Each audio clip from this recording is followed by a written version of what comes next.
I haven't done a video on this car for 2024, so I thought I'd do a quick one today, seeing how it's October 21st, and it's like almost 80 degrees outside. It's beautiful out.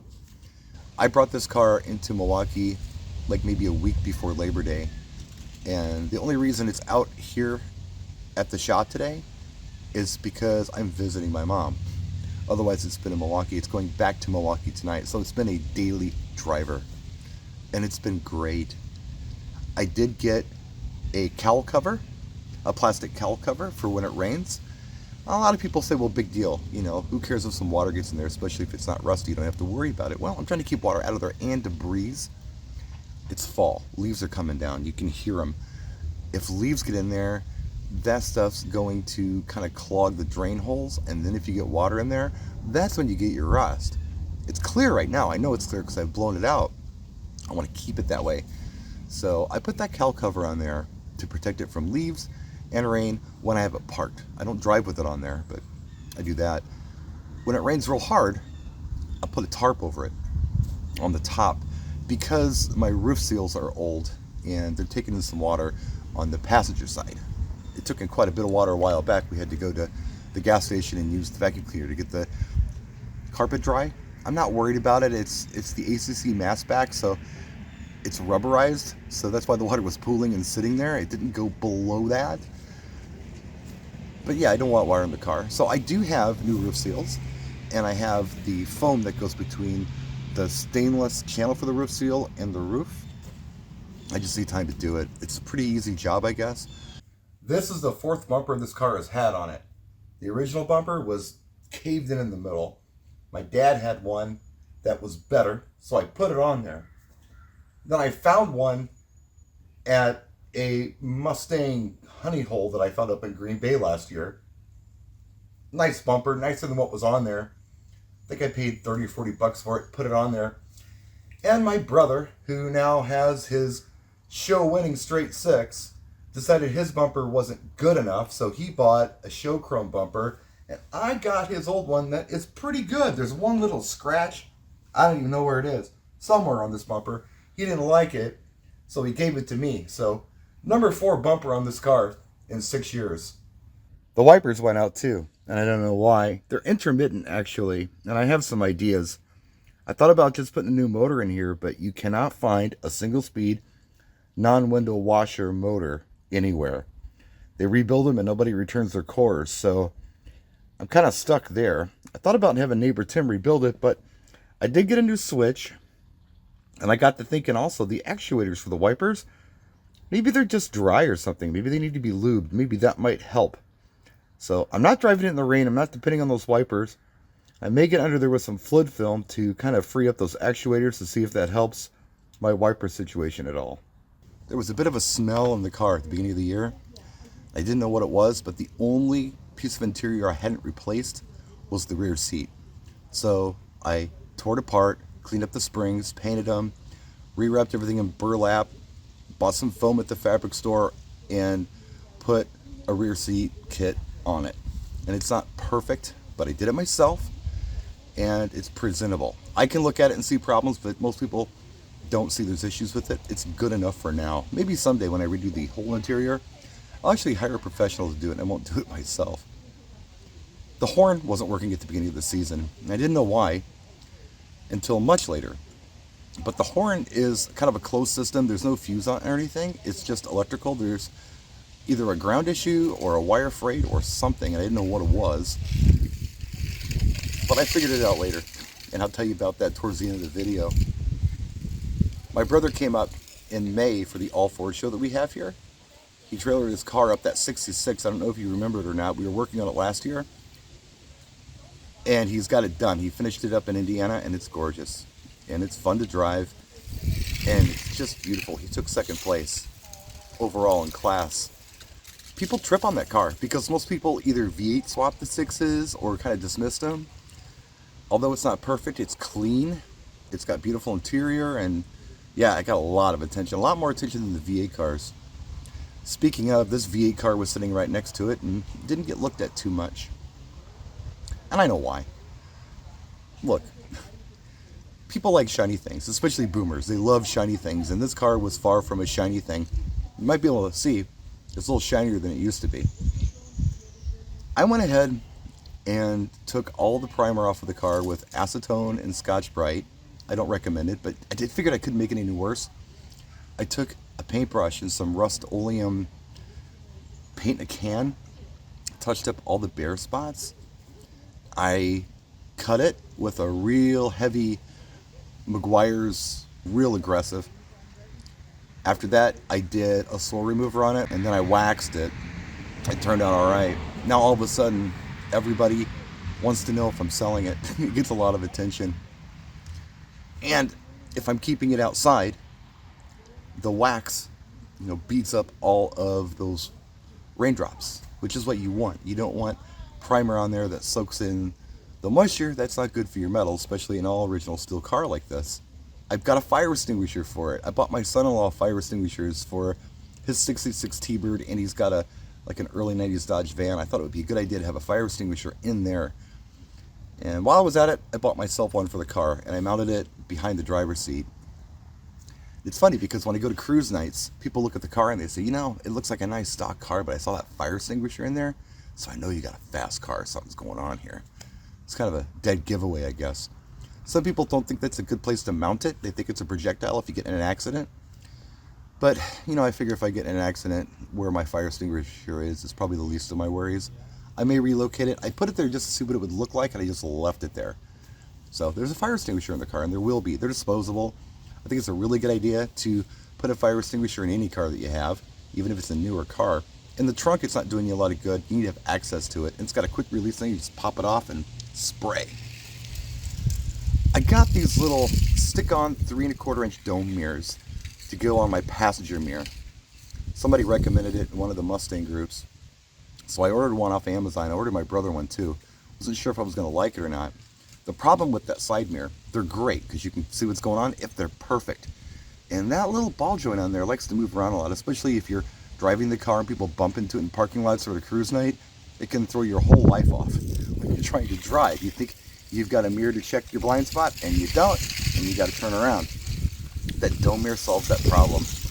That mirror can be in several positions, and you still have a really nice view of everything that's going on next to you and behind you. If you've got an old car like this, and you're having a hard time seeing, I recommend grabbing a mirror like that, the little stick-on dome mirror. They're only like $3 or $4. 3 1/4 inch fits perfect on these 65 Mustang mirrors. Starter went on it a while back. In fact, it wasn't that long ago. It was about 2-3 weeks ago. And I threw Stevie, my daughter, under the car to change the starter. Turns out we need a new flywheel. It's a little chewed up. So Andy's coming up probably in spring, and we're going to address that. I discovered Madditive for the car this year. If you don't know what Madditive is, it's magical stuff. This is an octane booster. It's like $25 for a quart of this stuff, but it is tons of fun, especially if I'm running non-ethanol fuel and I put that in there. Man, it's fun. It's also really good stuff to put in your car and run through your fuel system when you're parking. Some people use Stable or whatever, but this Madditive is good. In fact, it was recommended to me for my lawn equipment and my snow thrower. When I put my snow thrower away for the summer, the carburetor always gets gummed up. Sometimes I have to just replace the thing. Somebody said, just run Madditive in there and it'll be just fine. And sure enough, it is. Fires right up. I don't have to worry about any ethanol gummy buildup with that Madditive in there. Same thing with the car, and boy, it runs great with it. I straightened out the console. It was a little crooked. It was bothering me, so I pulled the seats out and got that nice and straight. I was going to paint the dash, but my brother was coming up, and I felt like I was kind of pressed for time, so I didn't do it. I just got the console straight in the car and left it at that. Stevie and I were out driving last week. We decided to go get pumpkins. So my suggestion was, let's just go get lost out in the country. Let's go for a country drive. First pumpkin patch we see, let's pull in and get some pumpkins. And we did, and it was a lot of fun. Nice, smooth country roads that had just been redone. I was having a lot of fun driving around out there. We came back to the city. We stopped at like Kohl's, and then we went out to eat. And when I got back in the car, I noticed the steering wheel was a little loose. Now that's odd. I pulled the horn button off, to see if that nut was on there good, if it was the wheel, and it looked fine. So it's got to be the steering shaft. I've got that Borgeson system in here, and it's got a set screw on the rag joint, and apparently it came loose, because when I had Stevie wiggle a wheel so I could look down there to see what was going on, she pulled the whole wheel and steering shaft out of the column. She was freaking out.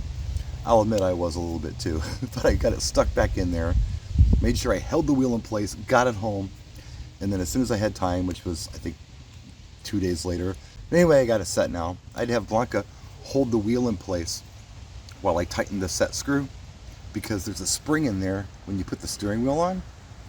It just kept pushing out. So she held the wheel in.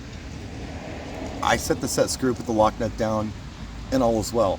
And guess what? The horn works now. That was the problem. The thing had been loose for a while and it wasn't making contact. The other thing that works now that stopped working at the beginning of summer is my turn signal return. You know, when you turn your turn signal on, you make the turn, you complete the turn, your turn signal goes off. It wasn't working. There's a little, like a camera thing in there that tells the steering wheel when it's returned. I thought maybe it had gone bad. I just replaced it when we did the Borgeson system with a brand new, pretty nice one. I bought the nicest one I could find. Well, it's failed. I got to replace that. No, the wheel was just too loose. That shaft was just way out of whack for longer than I thought it was. That's all good now. Now I know if my horn doesn't work and my turn signals don't work, I need to check my steering shaft. Something's going on with that. We went to a car show at the beginning of October. I don't usually go to car shows. I go to cruise nights. I'm not trying to compete with anybody. I'm not trying to win trophies. None of that. I just want to go and check out cars and look and see what everybody else has. But Chick-fil-A was having this car show. It was a benefit car show, $5 to get in, whatever. So we went. A lot of nice cars there. And for some dumb reason, this thing took second place. Overall, second. There were no classes. It was just first, second, and third place. Third place went to a beautiful Day 1 restoration Roadrunner Superbird. I got second, so I beat a Superbird. I think first place went to a newer F-150. So I don't know who was judging the show. It doesn't really matter.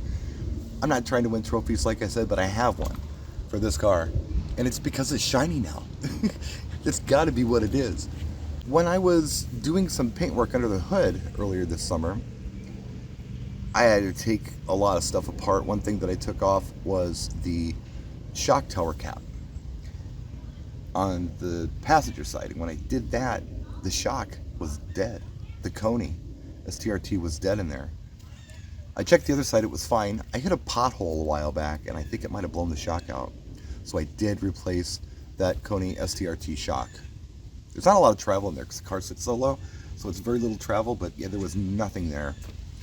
Other than that, yeah, that was pretty much the year with the car. It's been fun. It's been a great daily driver. It's set up real nice. Next year, like I said, flywheel. The other thing I want to do next year is replace the tires. The tires are 6 years old now, and I think some of the big car guys say you should do it every 4 years. I've let it go a little longer than that. I could rotate them and get a little more time out of them, but they're not expensive. They're the hand cooks, and I like them a lot. 195, 75 14s. The car handles really good. I'm not taking it on the freeway a lot, so I'll be replacing those sometime next year, pretty early next year. That and the flywheel. Slug everything up. Everything else is good. We'll get those roof seals in there. I got to do door seals too. Now that I've decided I'm not going to be painting the car anytime soon because of this little cut and buff I did on it, I can start doing the seals and things that I was putting off because it felt weird to put seals in the car and then take them out to paint it. But now that I'm not going to paint it, I'm going to go ahead and start sealing this car up. So it's weatherproof and waterproof. That's it. That's my video. Thanks for watching. I don't know if we'll get another video out this year, but that's pretty much everything that happened this year. I'm sure I left things out, but yeah, it's been nothing but cruise nights and fun, and it's been a great daily driver for 2 months now in the city. I've probably got another week or two before I've got to start doing it on selective days, bringing it out to the shop, and then of course parking it as soon as there's salt on the ground. That I don't want. So anyway, that's it. Thanks for watching. We'll see you next time.